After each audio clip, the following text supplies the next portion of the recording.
Estou recebendo aqui pela primeira vez Valesca Zanello, professora do Departamento de Psicologia Clínica da UNB. Ela é pesquisadora na área da saúde mental e gênero, com foco em mulheres, doutora em Psicologia Clínica, formada em Psicologia e Filosofia. Seja bem-vinda, professora. Obrigada, é um prazer estar aqui. Você prestou atenção nisso tudo, professora? Que coisa de maluco. O que mais me chamou a atenção, além de Ananindeua, que é a cidade mais violenta, né? Não só do Brasil, mas da região praticamente toda, mas o Rio Grande do Sul foi citado ali 3 vezes.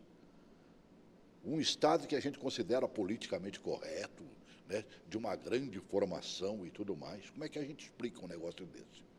Então, eu acho que uma das coisas que me chama a atenção é que, primeiro, a violência ela é transversal, a classe social, a questão da escolaridade também, ou seja, é algo que diz respeito a todos nós brasileiros. Mas tem um ponto que eu acho que é específico, que é a diferença. Você falou um pouco da violência no país. O lugar mais perigoso para as mulheres brasileiras é a casa.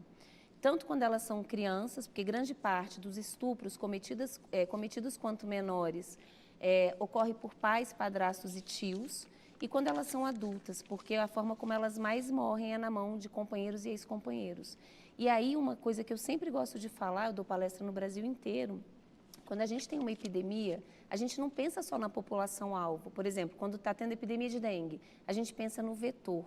E o vetor são os homens. A gente precisa falar das masculinidades no Brasil que estão adoecidas. O Brasil é o país quinto que mais mata mulheres, que mais mata jovens negros, mais mata LGBT. Quem está matando os homens? As masculinidades estão letais, inclusive para os próprios homens. A principal forma de morte dos homens é o homicídio.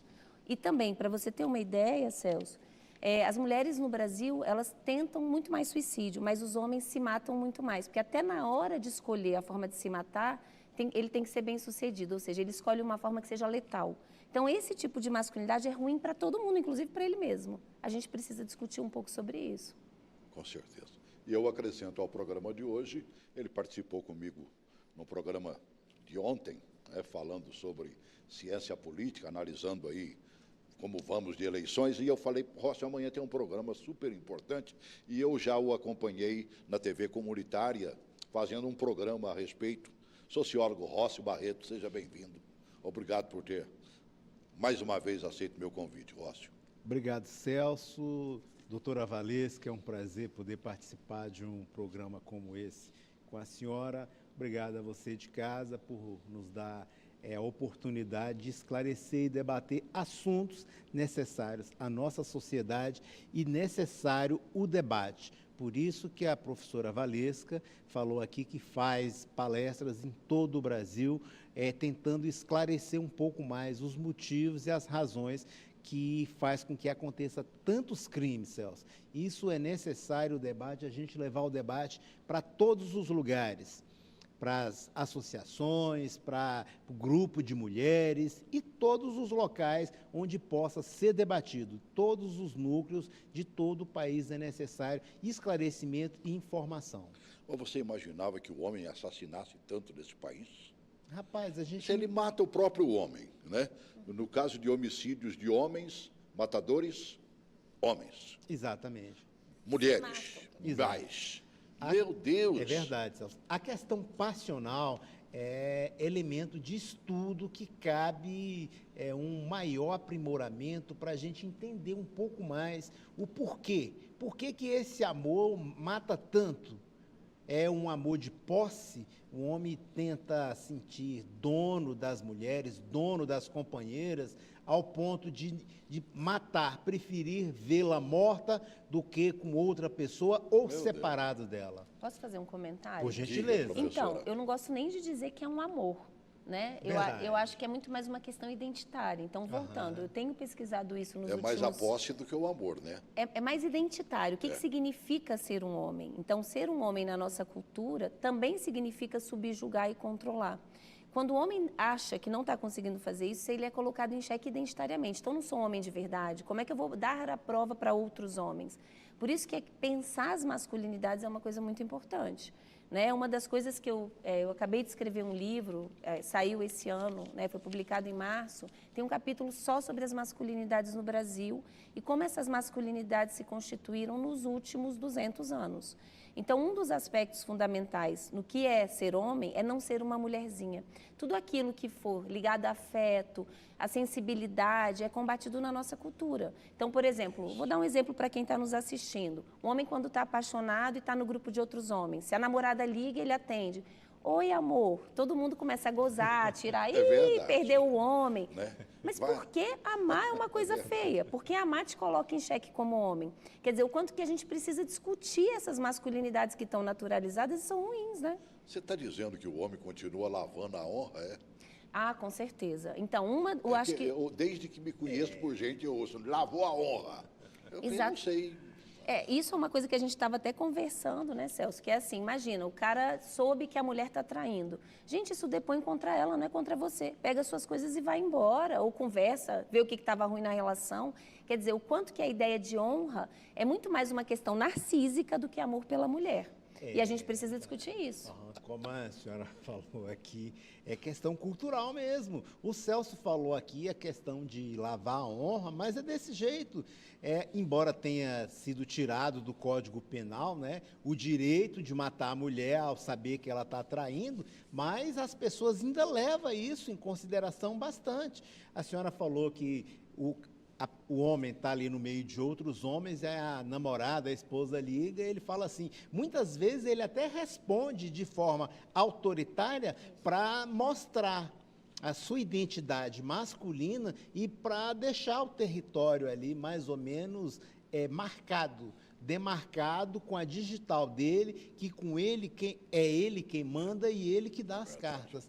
Isso tem que ser debatido na escola desde a infância, porque senão a gente vai continuar produzindo homens dessa natureza e produzindo assassinatos de forma passional, como vem acontecendo. Aí vem aquela pergunta, professora. A senhora está viajando o Brasil inteiro, graças ao livro, principalmente, né? Sim. Que está despertando muita atenção, eu quero lê-lo e farei questão de fazer um programa com a senhora aqui, só sobre ele. Ótimo. Né?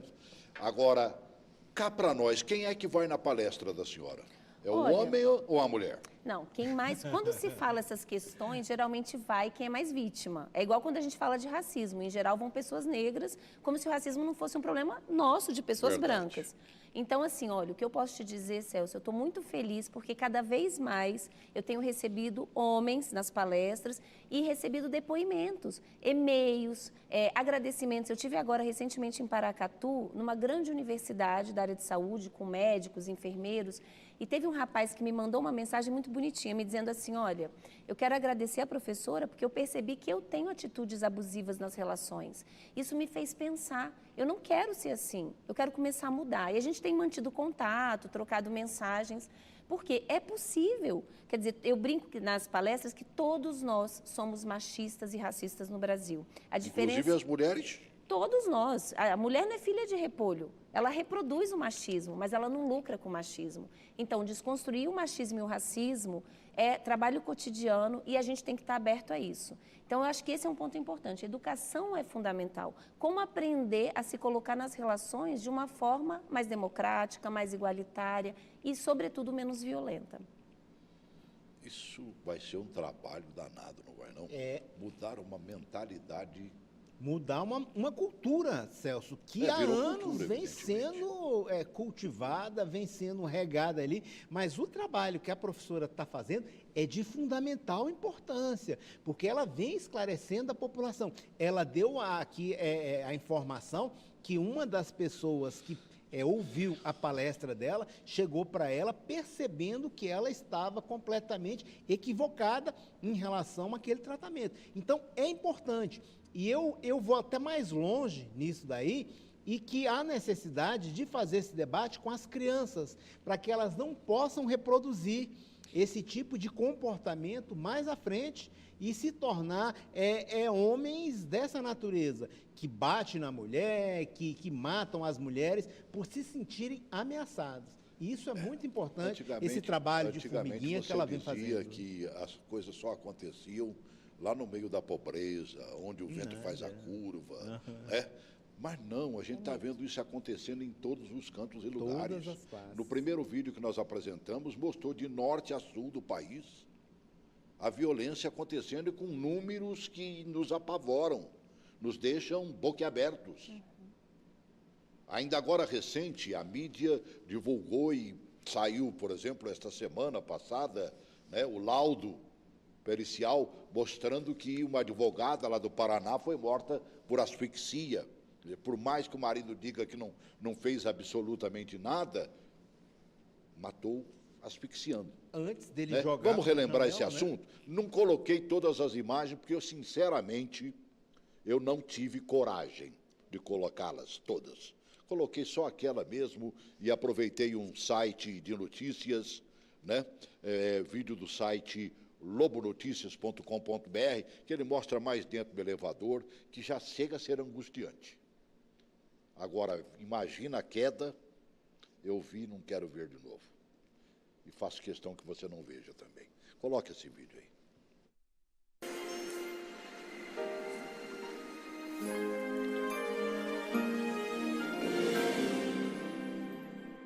Mas ainda fica martelando, né, a mesma imagem, porque eu sou inocente, eu amo muito e fisicamente eu não tenho nada, mas ainda fica martelando, né, a mesma imagem, porque eu sou inocente, eu amo muito e fisicamente... Novas imagens autorizadas e divulgadas pelo MP demonstram a violência com que o professor tratou sua esposa antes da morte. E professor deverá responder por cárcere privado, fraude processual. Imagens fortes mostram agressões sofridas por Tatiane antes de sua morte em 22 de julho. O Ministério Público do Paraná apresentará a denúncia contra o professor universitário Luiz Felipe Monweiler pelo crime de feminicídio. De acordo com a promotora Dunia Serpa, em coletiva à imprensa, o MP está em fase de elaboração da denúncia, mas já pode afirmar que contra ele pesam 4 qualificadores no crime, entre eles cárcere privado e fraude processual. A promotora disse que não há dúvidas do feminicídio. Os elementos nas imagens fornecem essa convicção. A vítima sofreu agressões progressivas por parte de Luiz Felipe Monweiler, que culminaram em sua morte. O Ministério Público divulgou as imagens do circuito interno do prédio onde o casal residia. A autorização das divulgações veio após o pedido de sigilo das imagens por parte da defesa de Monweiler ter sido impugnado. Ela foi agredida dentro do carro, na garagem e, na sequência, apanhou dentro do elevador. Tentou fugir. Ele não deixou. E Tatiane cai do prédio. O MP está com todas as imagens. Devido à violência, algumas nós não iremos apresentar aqui. Mas a promotoria, com as imagens, bota por terra todas as desculpas do marido. Mas ainda fica martelando, né, a mesma imagem, porque eu sou inocente, eu amo muito e... Nas agressões contínuas contra a esposa. Triste. Forte. A população está revoltada e opina totalmente contra essa atitude covarde desse homem, que já está preso, agora, nas mãos da justiça.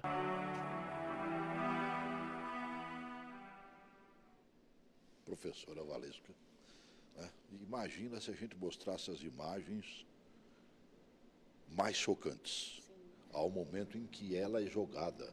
E pelo que o laudo disse, ela já havia sido morta. Sim, mas olha, tem duas coisas que eu quero chamar a atenção nesse caso, que é um caso exemplar no sentido de que ocorre com uma certa frequência. A primeira foi o seguinte: cadê os vizinhos? A gente precisa de outros homens para combater a violência. Ali tinha uma questão de força física. Quando você se mantém em silêncio, você se torna cúmplice. Então, a luta pelo fim da violência contra a mulher é uma luta de todos nós. Vocês, homens, que recebem, por exemplo, no WhatsApp, em grupos de homens, imagens que objetificam as mulheres, isso é violência. Mesmo que você não passe adiante, mas se você se cala, você está sendo cúmplice. Então, esse também é um apelo para os homens, que vocês precisam participar dessa luta. E a outra coisa que eu queria trazer, Celso, que é uma questão também muito recorrente, eu trabalho muito com o judiciário, é a persistência das mulheres em relações abusivas. E aí tem a ver com uma certa forma de amar que nós, mulheres, aprendemos na nossa cultura. Veja, no nosso país, eu trato disso no livro, As mulheres se subjetivam no que eu chamo de prateleira do amor. O que isso significa? Que a gente aprende a se amar por ter sido escolhida por um homem. Então, as mulheres são responsabilizadas por arrumar um homem e manter uma relação. Terminar uma relação para uma mulher é fracassar identitariamente. Um exemplo, para quem está nos vendo, o filme A Bela e a Fera. O que se aprende ali em termos de pedagogia afetiva? É uma menina bela que se casa com uma fera e transforma aquela besta num príncipe. Gente, isso é mentira. Né? A mulher não pode ser responsável em transformar um homem em outra pessoa. E eu tenho 20 anos de clínica, isso eu vi muito frequentemente. Mulheres que se casam com um homem que elas querem que ele se torne. Isso quase nunca acontece. Então, esse é um ponto importante. As mulheres adoecem no que eu chamo de dispositivo amoroso. E uma analogia que eu faço é com o uso das drogas. Se eu não tomo cerveja e hoje eu tomo um copo de cerveja, eu vou ficar bêbada. Se eu começar a tomar todo dia um copo de cerveja, eu vou ter que tomar 2 para ter o mesmo efeito. Daqui a pouco uma garrafa, 3. É a mesma coisa com a violência. Você não sai com um homem e ele te dá um soco, porque senão você sairia correndo dele. Começa com coisas incipientes, assim, do tipo, você está maquiada, parece uma palhacinha. Aí você fica com raiva, o cara, que gracinha, tá nervosinha, palhacinha. Chega num ponto que a maioria das mulheres diz assim, mas doutora, ele não me agride, ele só me xinga, ele só me empurra. Porque né? O nível de tolerância dela, ela está adoecida e ela precisa de ajuda. Então, para as mulheres e para as pessoas que têm alguma mulher que esteja sofrendo violência, mesmo psicológica, a minha dica é, não se afastem. O que piora os casos de violência é a falta de rede. Essa mulher precisa de apoio, ela está adoecida no dispositivo amoroso. E para os homens, intervenham, a gente mete colher, sim, em casais violentos. Tem que se meter, tem que fazer alguma coisa. A pior coisa é manter o silêncio. Agora eu fico imaginando, Rossi, onde é que vai buscar ajuda? Exatamente. Eu, observando aqui os comentários da doutora Valesca, e percebi que há algo que a gente precisa também abordar. Ela falou que a violência não nasce necessariamente de uma violência física. Começa com uma violência psicológica, um deboche, uma piadinha, algo mais ou menos nesse sentido. E vai crescendo e evoluindo. As mulheres, por sua vez, vão aguentando, vão colocando ali devido à cultura delas. Ela falou aqui que elas aguentam até um certo ponto que não passa por uma agressão física, por ser educadas dessa forma culturalmente e até um pouco machista. Ela recebe essa educação desde menina na sua família. Ela vai comentar com a mãe dela, minha filha, isso não foi nada, ele apenas falou da sua maquiagem, como o exemplo que ela falou aqui. E isso vai evoluindo. Agora, em relação à questão do vídeo, Celso, uma outra questão, eu queria até conversar com a senhora falou que em briga de marido e mulher, a gente deve meter a colher sim, porque senão a gente acaba... O ditado diz o contrário, né? Sim. Exatamente, o ditado diz o contrário, porque senão a gente vai se tornar cúmplice. No caso ali do namorado que jogou a namorada pela janela, já tinha matado antes, conforme perícia do Instituto Médico Legal. Naquela situação, a gente sabe que aquela violência ali não foi a primeira. Não. Tendo em vista as cenas fortes e chocantes, como o Celso colocou aí, a gente sabe que não foi a primeira vez que houve aquilo ali. Como é que a gente pode ajudar uma pessoa nesse sentido? Porque ela já está com certo domínio do marido que não consegue se desfazer e largar dele de forma definitiva. Como é que a gente pode tratar essa mulher psicologicamente, avaliando os estudos que a senhora tem nesse sentido? Eu acho que a primeira questão, assim, vamos pensar o que poderia ter evitado esse feminicídio. Essa moça estava falando, gritando, e os vizinhos provavelmente ouviram. Sim. Se um vizinho, um homem, tivesse aberto a porta e detido aquele homem... As câmeras estavam mostrando claramente. Com certeza um edifício daquele tem uma portaria e alguém monitora. E os vizinhos ouviram. No mínimo, né? Os vizinhos ouviram. Um homem tem força para segurar ele e falar o que é isso, e dá tempo dela sair. Quer dizer, teve omissão.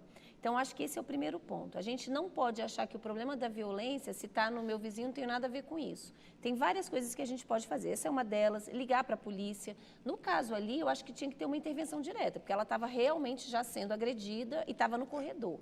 Então, esse é o primeiro ponto. Sobre a questão do que fazer com as mulheres, a gente tem toda uma rede de proteção à mulher. E a gente precisa, e aí tem várias questões que a gente precisa discutir. Você falou sobre a educação. Educação é uma delas. A gente tem trabalhado isso aqui no Distrito Federal com 2 projetos, que é o Maria da Penha Vai à Escola, que eu trabalho junto com o TJ, e o Mulheres Inspiradoras, da professora Gina Vieira. Profissionais de saúde, porque uma mulher, quando ela sofre violência, o lugar onde ela mais chega e onde menos se discute é com os profissionais de saúde. Por exemplo, depressão. Existe uma correlação muito grande entre violência por parceiro íntimo e depressão, e a gente não averigua, nós, profissionais de saúde mental. Certo. No caso dela, ela poderia ter atendimento psicoterápico, poderia participar de grupos de mulheres, tem várias coisas que poderiam ser feitas. A questão é, houve uma omissão generalizada. Entendo. Né? No caso dela, se uma mulher se sentir ameaçada, liga no 180? Sim, 180, eu acho que procurar alguma delegacia se estiver próxima e acho que a polícia. Acho que o imediatismo manda o 190, que é a polícia atendendo dentro da sua área de ação. Esta é a grande chamada. Certo. Porque, na verdade, a gente tem que prestar atenção. No meu prédio onde eu moro, já várias vezes chamaram a polícia quando há um quiprocó entre marido e mulher lá, com certeza. E estão certo. E ainda tem um coronel que mora no último andar, então aí fica mais fácil. Né? Agora, como entender, né, a violência doméstica, principalmente? Você prestou atenção, começa tudo dentro de casa mesmo. Em 2 minutinhos, preste atenção que é possível entender um pouco mais.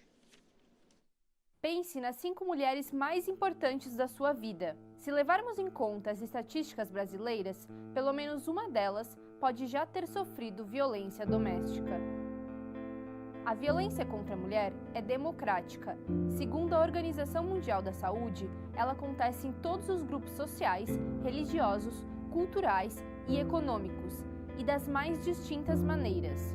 De acordo com a Lei Maria da Penha, uma mulher pode sofrer violência física, psicológica, sexual,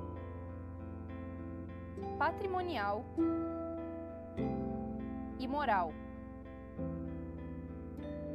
A maioria das mulheres vítimas de violência são agredidas pelos seus companheiros ou ex-companheiros, tanto em casa como na rua. E isso acontece o tempo todo. A cada 17 minutos, uma mulher é agredida fisicamente no Brasil.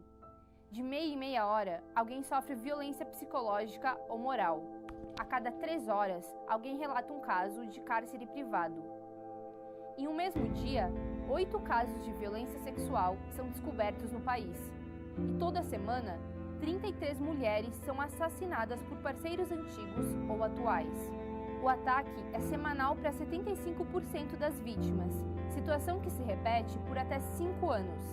Essa violência também atinge a parte mais vulnerável da família. A grande maioria dessas mulheres é mãe, e os filhos acabam presenciando ou sofrendo as agressões. Por que essas mulheres não acabam com isso? Porque não é tão simples. Elas costumam relatar que sentem medo de uma agressão ainda pior ou até mesmo um homicídio depois da denúncia. Há também o receio de que possam acabar saindo como vilãs. Além disso, muitas dependem financeiramente do agressor e não recebem apoio emocional de familiares ou conhecidos. Outro desestímulo é a falta de punição adequada para o agressor. Ele só fica atrás das grades de 3 meses a 3 anos. Isso quando fica. A razão de todo esse problema é histórica. A igualdade de gênero perante a lei é uma questão muito recente no Brasil. Até 1940, existia a Lei da Honra, que anulava a culpa do marido caso ele assassinasse a esposa que o havia traído. Lá fora, em países como o Egito, essa lei é válida até hoje. Por aqui, o caminho é aproveitar datas como o Dia da Mulher para deixar claro que esse tipo de violência não é aceitável e que quando o agressor não percebe isso, a única saída é meter a colher, sim. Lembrei daquele papo que nós tivemos lá fora, sobretudo, quando eu vi aquela vela acesa. Se há escuridão, faça luz, né? Sim. Eu acho que essa conscientização tem que chegar a todo mundo. A escola é o melhor caminho? Sim, eu ia exatamente falar isso. A escola é o melhor caminho. Quer dizer, voltando um pouco ao que eu falei anteriormente, aqui no DF a gente tem 2 projetos que têm sido considerados excelente prática. O primeiro deles, o Maria da Penha Vai à Escola, que tem sido presidido, coordenado pelo TJ. E é bem interessante, porque se trata da formação de gestores, diretores, professores, sobre questões de gênero, sobre a ideia de igualdade entre homens e mulheres e, principalmente, conhecimento da Lei Maria da Penha e o combate à violência. Porque, geralmente, a criança tem um papel fundamental dentro da família, né? Quando você ensina assim, não pode jogar lixo no chão. Se o pai ou a mãe jogam, a criança é a primeira a falar, você está errado. Verdade. Então, a gente, ao invés de ficar só pensando em intervenções punitivas, o judiciário tem um papel fundamental, mas a questão da violência não é uma questão só da justiça. A gente tem que ter intervenções na cultura, e a escola é fundamental.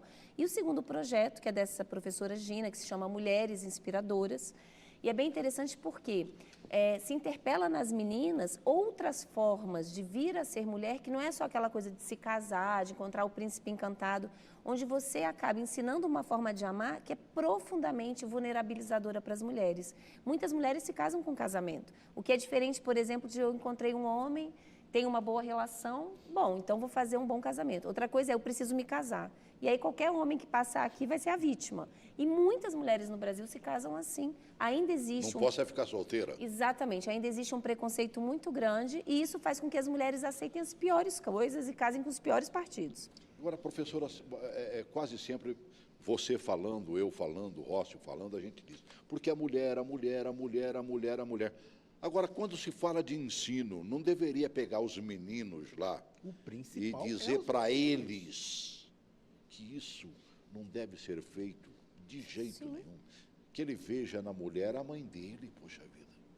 Que ele veja na mulher a sua irmã. Caramba, eu acho que o homem que tem... Ia falar domesticado, mas é quase isso. Ele tem que ser ensinado, professor. Sim, mas o projeto Mulheres Inspiradoras é para meninas e meninos. Inclusive, também, uma parte do projeto se trata de entrevistar a mãe, a avó, é transgeracional.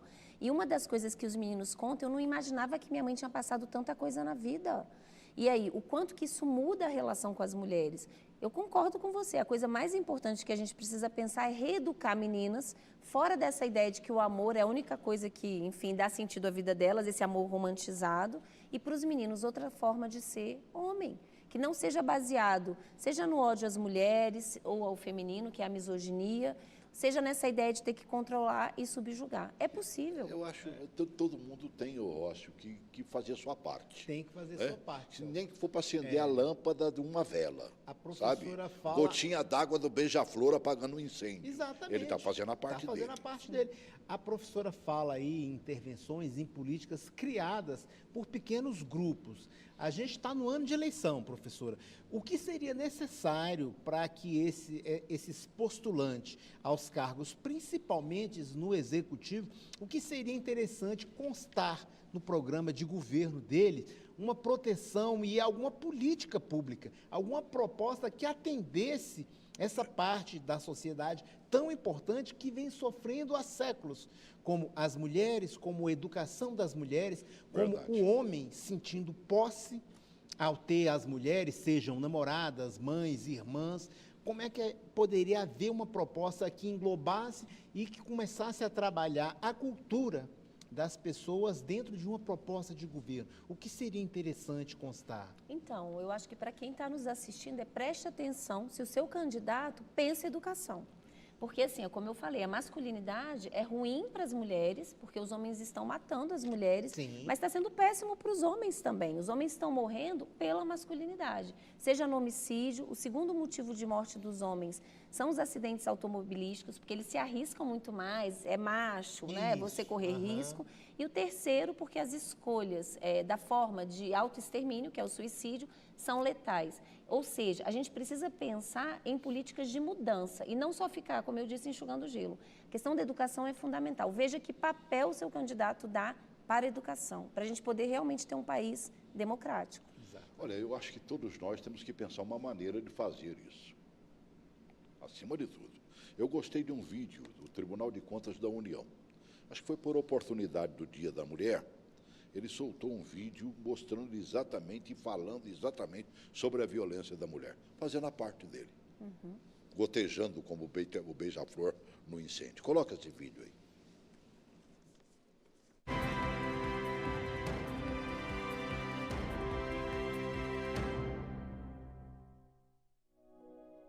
A A violência contra as mulheres leva o Brasil a ocupar posições alarmantes. É o 5º país com maior número de assassinatos, o chamado feminicídio. Perde apenas para El Salvador, Colômbia, Guatemala e Rússia. Para essa professora, o país integra esse ranking por carregar uma trajetória em que a violência contra a mulher é tratada como algo natural. A gente precisa não só conscientizar, mas a gente ter campanhas e ter formas de descolonização afetiva das mulheres. Na minha perspectiva, o que falta realmente é a estruturação de uma rede de apoio. É o trabalho em rede, é a responsabilidade que tem todos e todas com relação à violência doméstica. Se você está ouvindo que do outro lado da parede tem alguém sendo agredido, isso é uma responsabilidade sua também. Em 2011, o Tribunal de Contas da União realizou uma fiscalização para avaliar a implementação da Lei Maria da Penha com foco na rede de atendimento à mulher em situação de violência. Ao todo, 24 centros foram fiscalizados em diferentes regiões do país. Um dos principais problemas encontrados foi espaço físico inadequado, além da falta de capacitação do corpo técnico responsável pelos atendimentos. O TCU tem buscado cumprir a sua missão constitucional, avaliando de forma cada vez mais tempestiva as políticas públicas. E nesse caso é uma política pública muito importante, que ela hoje representa essa necessidade que tem a sociedade brasileira em resgatar os valores da cidadania, em fortalecer a mulher na nossa sociedade.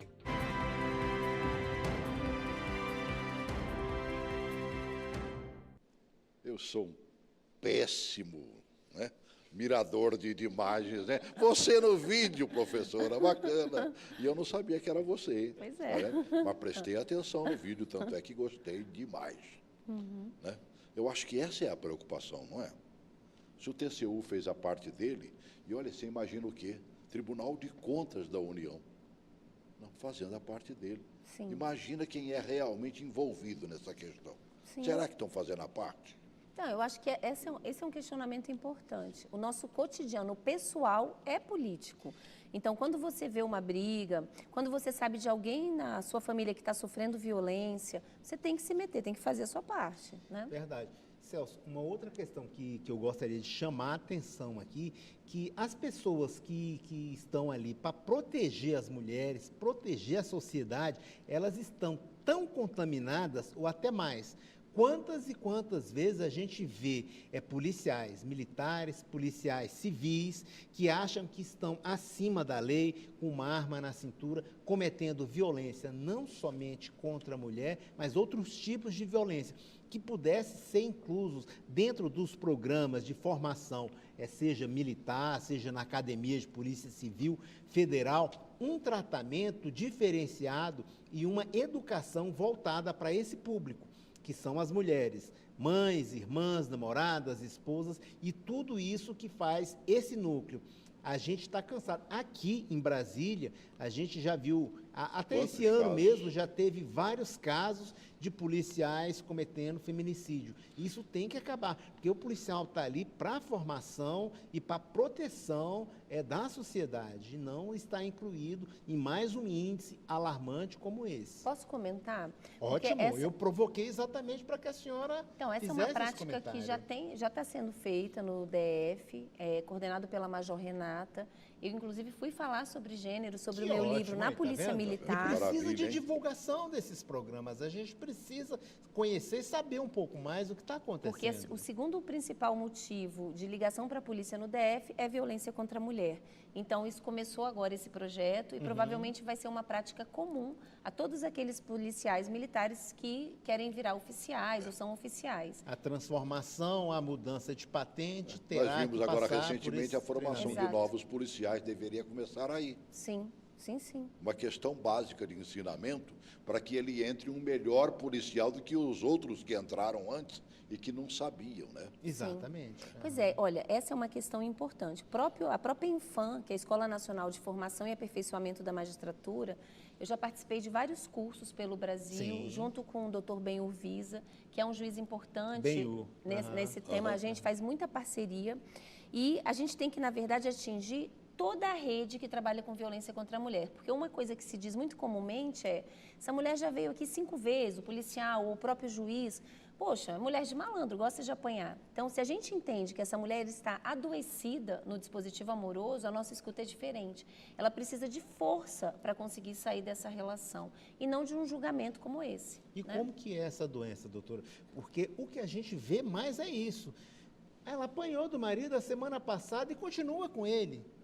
Em geral, ela... Exatamente. A gente ouve demais isso, não é, Celso? Verdade. O que a gente mais ouve é isso. Apanhou do marido a semana passada, estava toda machucada e, no entanto, insiste em ficar com ele. Por que ela não separa? Então, Explica em geral... um pouco melhor série de esse fatos adoecimento. aí, né? E tem muitas que dizem assim, é ruim com ele, pior sem ele. Pior sem ele, Porque o que exato. nós aprendemos, nós brasileiras aprendemos... Culturalmente? Culturalmente. E aí no livro eu dou vários exemplos de filme, de livro. A gente é bombardeada com uma forma de pedagogia afetiva feita por várias coisas, música, filmes, onde o que a gente aprende é que ser mulher é ser escolhida por um homem. Quer dizer, um sucesso de uma mulher é ter uma relação. Ela foi preferida dentre outras. Exato, ela foi escolhida na prateleira do amor. Esse é o exemplo que eu dou. Tá? Interessante. Então, assim, e o que a gente aprende é que a gente tem que manter isso daí, custe o que custar. Porque uma boa mulher é aquela que consegue fazer do marido o que ela quer. Isso é uma péssima aprendizagem afetiva. Porque você não pode se responsabilizar pela mudança do outro. Então você é contra aquele, né? Lá em casa quem manda sou eu, né? A última palavra é minha. Sim, senhora. Pois é, então, se isso for só um motivo de piada, tudo bem. Mas, assim, Se for sim, senhora para valer, pois é, também está errado. Se a mulher, eu não sei se está errado, mas se a mulher, se ela se responsabiliza pela mudança do homem, que é aquele filme que eu falei, A Bela e a Fera. Gente, você vai casar com a fera, você vai morrer com a fera. Quer dizer, você vai perder o tempo da sua vida e provavelmente vai sofrer muitas violências. Então, quando a mulher ela adoece nesse dispositivo, muitas dizem assim, olha, os homens também fazem, esses homens que violentam, acreditar que se não for ele, ninguém mais vai querer. A autoestima dessas mulheres está abaixo da crítica. Então, elas acreditam assim, é um salvador. É o único homem que vai ser capaz de me desejar. Por isso que, ao invés, Freud tem um grande ensinamento, né? Eu acho que ele diz o seguinte, se uma pessoa está usando muleta, você arranca a muleta? Não, você fortalece a perna. Então, em termos de metáfora, o que a gente tem que fazer? Fortalecer a autoestima dessa mulher, a gente tem que mostrar para ela que determinadas coisas com as quais ela se acostumou são violência e que é inaceitável, ou seja, tem que ter um trabalho junto a essa mulher. Agora, em casos de sério risco de feminicídio, tem que ter intervenção. Aí tem que chamar a polícia, tem que fazer mesmo algo para parar a violência. Essa é a grande verdade. Sabe, a mulher a gente tem que tratar muitíssimo bem, assim como a mulher também trata muitíssimo bem o homem, né? Agora, existe hora certa para tratar bem, e essa hora certa é hoje, amanhã, depois de amanhã, todo dia, uma boa convivência, né? Tratá-la, porque toda mulher sabe, que é bom demais, né? Tem quem não gosta, eu respeito, mas que é bom.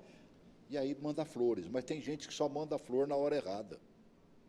Presta atenção nesse vídeo, ela recebeu flores.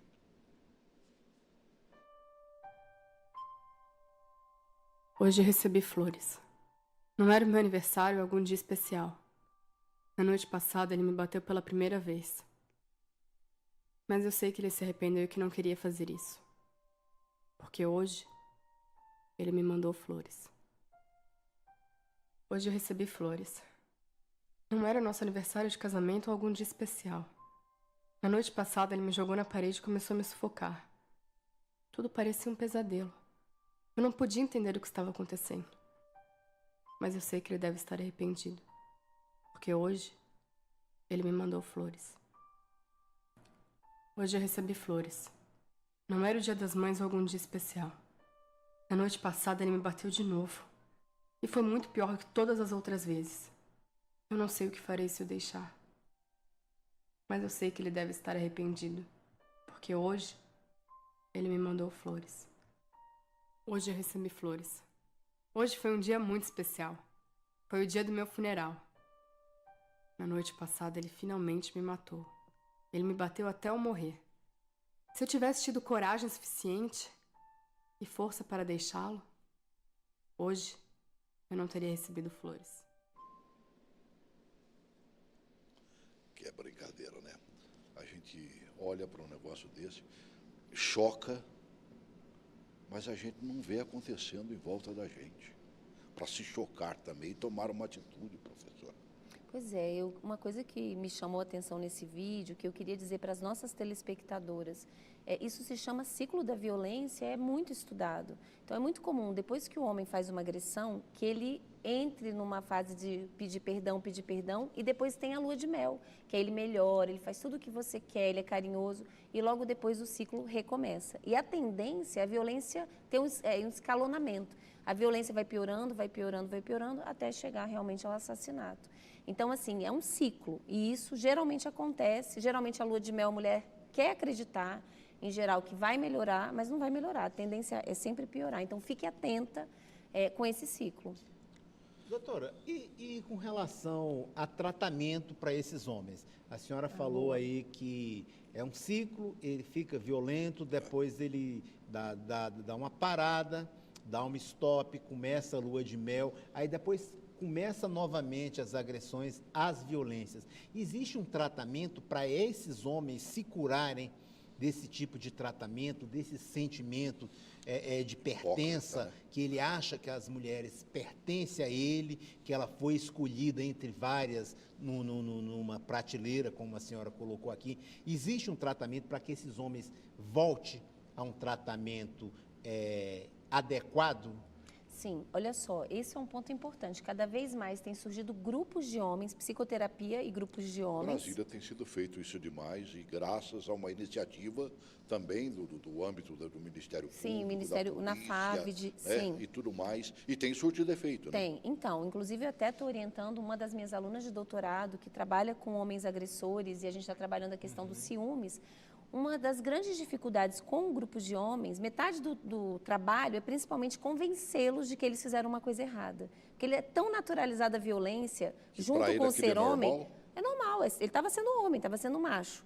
E é muito interessante que depois que começa a se desconstruir isso, é possível sim criar novas masculinidades. Então, para você, homem, né, que percebe que você passa do limite, o jeito como você grita, porque não precisa ser a violência já no tapa, pode ser um grito, pode ser você ameaçar, às vezes até com um olhar.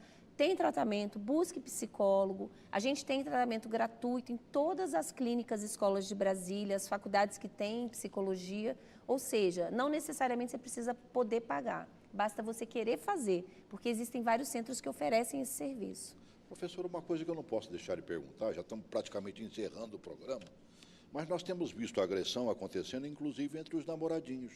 Sim, sim, sim. Menina de 12, 13, 14 anos, hoje eles começaram mais cedo, né, a namorar e tudo mais, e há uma certa violência, no mínimo verbal, quando não parte para o bateu, valeu. Como é que a gente faz para corrigir isso e mexer com a cabecinha de um adolescente? Então, ótima pergunta. A violência no namoro, na verdade, ela é precursora de uma relação violenta e é um problema, é uma epidemia. Na verdade, sempre existiu, mas começou a ser mais visibilizada agora. A gente tem uma professora na UNB, a professora Sheila, que tem um projeto sobre isso, inclusive na internet. Você complementa um questionário para os adolescentes para saber se você tem uma relação violenta ou não. Aqui eu tenho duas dicas. Uma é principalmente a importância da escola, por isso que é tão importante levar essas discussões para as escolas, e o dois, o papel dos pais. Fiquem atentos, porque a menina dá vários sinais. Ela começa a se isolar, ela começa a não querer falar muito da relação. A gente tem que estar atenta, porque quanto mais cedo a gente intervém, melhor o resultado a gente obtém. Então, assim, realmente, a violência não tem uma idade, no sentido de que só acontece entre os adultos. Ela começa muito cedo mesmo. Principalmente o adolescente, né? Sim. Que a gente tem por costume chamar de aborrecente. Sim. Se aborrece mais rapidamente, realmente. Sim, você sabe que um problema que foi muito comum, e inclusive o projeto da professora Gina surgiu disso, que eram as nudes nas escolas. Então, as adolescentes começou com essa história de mandar nude, e depois que os meninos terminavam, pegavam essas fotos ou esses vídeos e postavam na internet, que é chamado de porn revenge. E isso começou a ter uma onda de suicídio nas escolas públicas do DF, eu não sei se você soube. Soube. E aí, o projeto da professora Gina foi exatamente esse. Como combater essas nudes? E foi através do projeto Mulheres Inspiradoras, onde ela leva biografias de mulheres cientistas, ativistas, que se realizaram por outras questões que não só o amor, e isso tem mudado a realidade dessas escolas. Que bom. Ganhei uma professora para participar do nosso programa. O seu livro já está convidada. Primeiro eu vou lê-lo e aí a gente faz um programa. Você me deu uma boa ideia de chamar essa professora. Tem que você chamar a acabou. professora Gina, sim, ela é maravilhosa. Vou chamá-la, com certeza. E eu queria que você usasse... Rossi, hoje você falou demais, Rossi. Falei muito. Tá bom? Né? Gasta esse minuto final aí, para depois a gente ouvir a Elba Ramalho. Eu não sei falar de mulher aqui, sem botar aquela música que a Elba canta tão lindamente. Então, a mensagem que eu queria deixar para os nossos telespectadores e telespectadoras é que o problema da violência contra a mulher é um problema de todos nós. Então, primeira coisa, não seja omisso, faça a sua parte. Se houver violência perto de você, intervenha, ligue para a polícia, converse com a sua amiga, não abandone uma mulher que esteja sofrendo a violência e, principalmente, para aqueles que são pais, se pergunte se na escola do seu filho isso tem sido trabalhado. E tanto para os pais de meninas quanto de meninos. As meninas, no sentido de estar atento se ela não tem sofrido violência, e dos meninos. Como você tem participado na construção dessa masculinidade tóxica? Quer dizer, a gente começa a mudar no pequeno, no cotidiano. O pessoal é político, sim. Tudo bem. Amei o programa de hoje. Realmente foi maravilhoso. Obrigado por ter vindo, viu? Bom ter conhecido a senhora, viu? Obrigado pela oportunidade. Nada, aqui nós é que agradecemos. Ócio, obrigado mais uma vez. Obrigado. Colaborar professor. comigo, viu, querido? Olha, eu já falei. Encerra o programa aí, um grande abraço.